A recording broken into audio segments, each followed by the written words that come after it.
This is a CBS News Detroit update. Good Tuesday morning, everyone. I'm Sandra Ali. Here's a look at your top headlines this morning. The city of Detroit now considering limiting protests near healthcare facilities.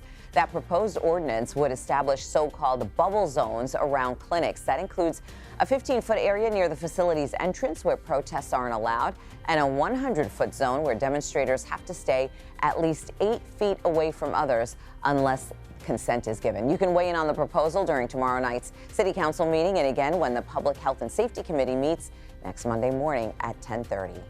Protesters who set up an encampment at Wayne State University earlier in the year will not be charged. Back in May, 5 people were arrested and they were later released. But the county's prosecutor's office says that body camera footage conflicted with those police reports. Last Friday, a rally was held for protesters from the University of Michigan's encampment who were charged by the Attorney General's office last week.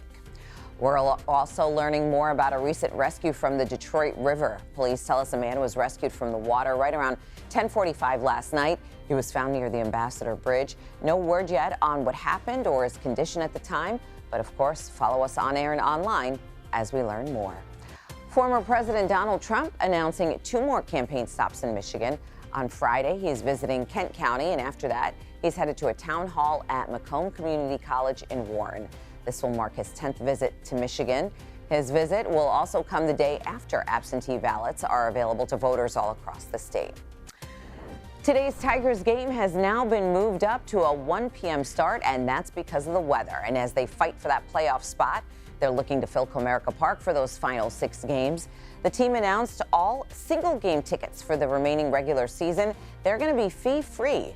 Fans do have to enter the code HUNT when you buy your tickets. The Tigers are also making this weekend a fan appreciation weekend. From Friday until Sunday, fans can get autographs from Tigers players, get 25% discounts on all retail locations, and also win prizes and giveaways. All right, speaking of the weather, let's go ahead and check in with Troy Bridges in this morning with that next weather forecast. Troy, good morning. Good morning, Sandra. Yes, we are going to have rain on and off through the day today, but it does look like the greatest risk for storms will be later in the evening hours, and that's part of the reason that game is being pushed up a little earlier. We will still see some rain in time for the game at around 1 o'clock. In fact, you see the green bars indicating rain chances on and off throughout the day, but again, that chance for some storms comes later today. We do warm to a high of 74 degrees, still just a little bit above our average. You can see next weather futurecast showing the green indicating rain, some heavier downpours where you're seeing the yellows here. Again, on and off through the day, but especially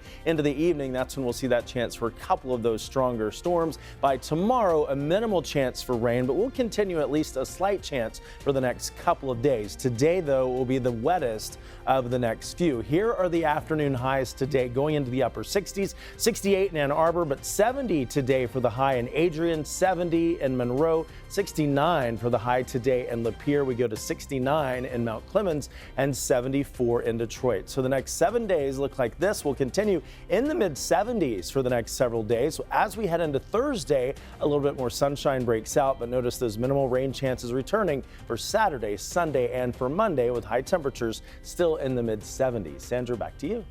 Troy, thank you. That's a look at your headlines. We'll be back later today covering stories that matter to you on air and streaming on the CBS News app and Pluto TV.